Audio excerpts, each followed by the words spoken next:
Assalamualaikum warahmatullahi wabarakatuh. Apa kabar anak-anak bapak semua? Semoga kita dalam keadaan sehat walafiat. Amin ya robbal alamin. Pada pertemuan kali ini, bapak akan membahas bab 1, yaitu menggambar flora, fauna, dan alam benda.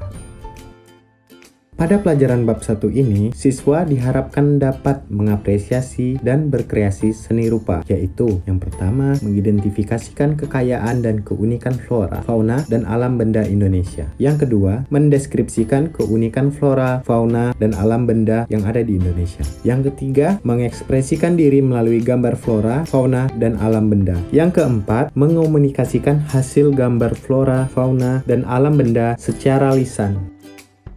Alam merupakan sumber belajar yang tidak akan pernah habis untuk digali. Keanekaragaman flora dan fauna dapat menjadi sumber inspirasi dalam menggambar. Selain flora dan fauna, benda-benda alam juga dapat dijadikan sumber inspirasi dalam menggambar. Burung merupakan salah satu fauna yang sering digambar dengan menggunakan berbagai macam teknik dan bahan. Burung hong merupakan salah satu contoh fauna yang sering menjadi objek batik di pesisir pantai Pulau Jawa. Motif burung hong ini mendapat pengaruh dari Cina. Di bawah ini ada beberapa gambar burung yang sering digambar menjadi objek atau motif baik pada ukiran kayu maupun motif batik di atas kain. Perhatikan beberapa gambar berikut ini. Berikut ini adalah beberapa contoh flora, fauna, dan alam benda.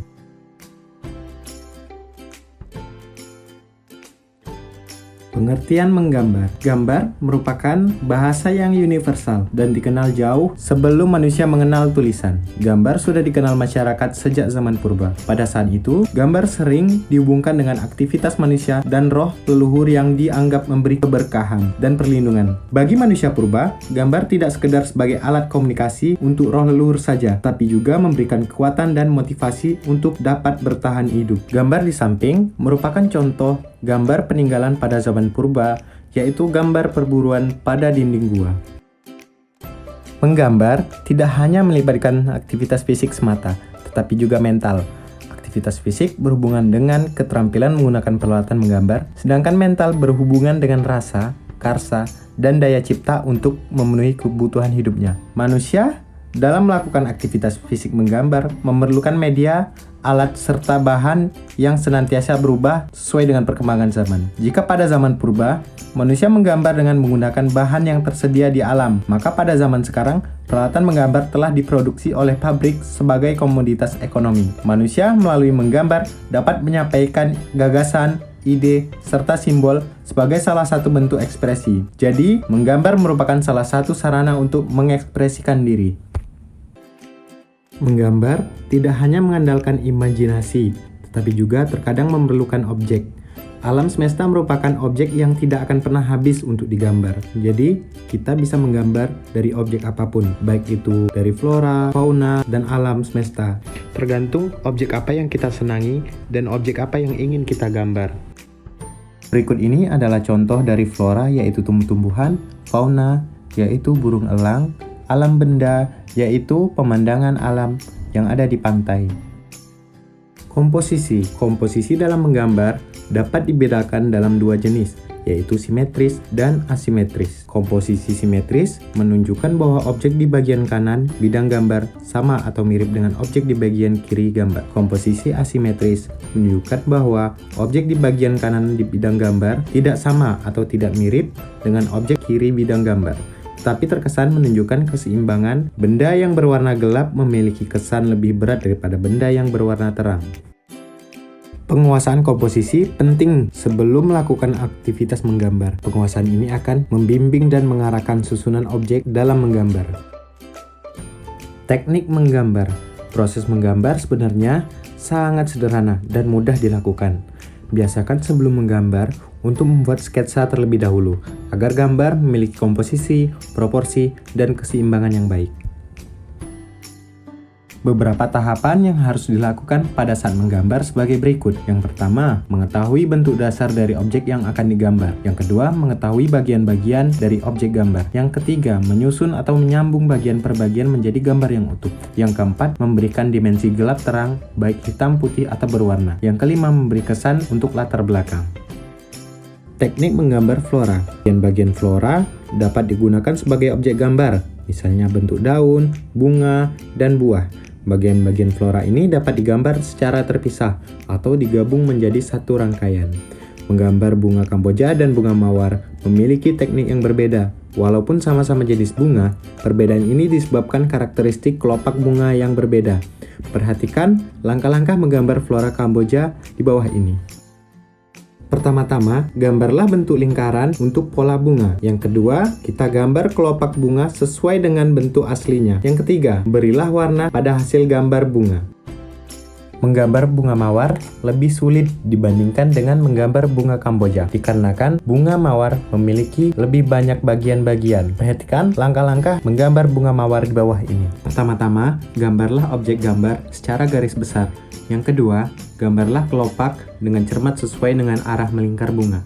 Yang ketiga, tentukan titik pusat bunga dan tempat batang yang bertemu dengan kelopak.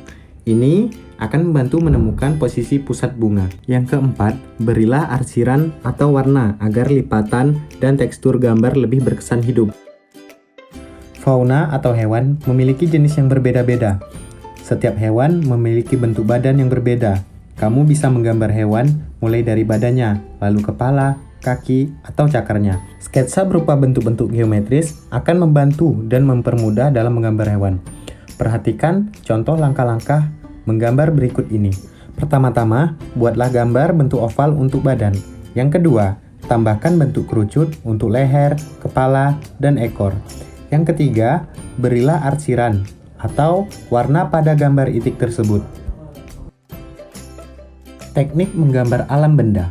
Menggambar alam benda disebut juga menggambar bentuk. Alam benda dapat terdiri atas benda buatan manusia dan benda yang sudah terbentuk dari alam. Alam benda buatan manusia dapat berupa kendi, piring, mangkuk, gelas, dan beraneka ragam bentuk lainnya. Alam benda yang terdapat di alam seperti batu, batang kayu, air, dan awan. Pada saat menggambar bentuk, sebaiknya kamu memperhatikan hal-hal sebagai berikut ini. Yang pertama, proporsi bentuk benda yang akan digambar. Yang kedua, komposisi dalam meletakkan benda. Yang ketiga, cahaya yang menyinari objek gambar dan akan membentuk bayangan. Yang keempat, penggunaan arsiran atau warna yang akan membentuk kesan bidang 3 dimensi.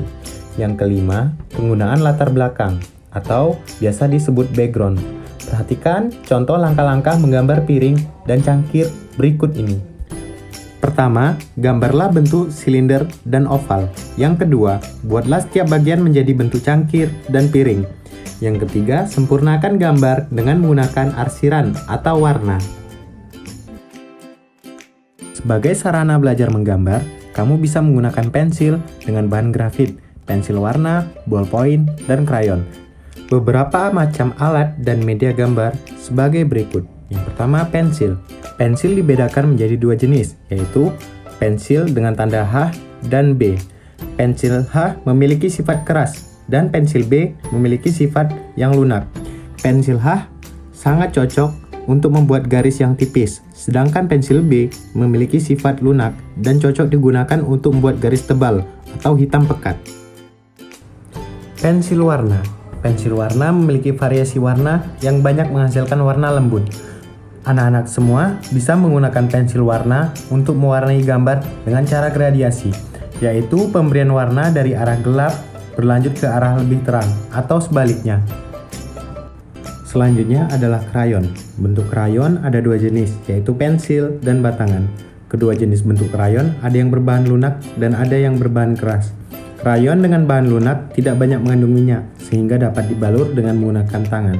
Kesan warna yang dihasilkan dari kedua jenis krayon ini dapat menimbulkan kesan lembut maupun cerah. Selanjutnya adalah pulpen atau ballpoint. Selain digunakan untuk menulis, ballpoint juga dapat digunakan untuk menggambar. Gambar yang dihasilkan memiliki karakter kuat dan umumnya berupa arsiran. Selanjutnya, kertas gambar. Menggambar pada dasarnya membutuhkan kertas berwarna netral, putih, abu-abu, atau coklat, dan dapat menyerap atau mengikat bahan pewarna. Kertas gambar yang dapat digunakan dengan berbagai alat gambar, misalnya kertas pada larang. Pastel khususnya memerlukan kertas dengan permukaan agak kasar, misalnya kertas karton. Baiklah anak-anak, saat ini kita udah sampai di penghujung pembelajaran kita di bab 1, yaitu tentang gambar flora, fauna, dan alam benda. Berikut ini adalah rangkuman tentang pembelajaran gambar flora, fauna, dan alam benda. Silakan anak-anak pahami dan pelajari materi-materi yang telah Bapak berikan di atas. Jika ada yang kurang paham, silakan bertanya. Semoga apa yang Bapak berikan dapat bermanfaat bagi anak-anak sekalian. Amin ya robbal alamin. Cukup di sini dulu pertemuan kita. Assalamualaikum warahmatullahi wabarakatuh.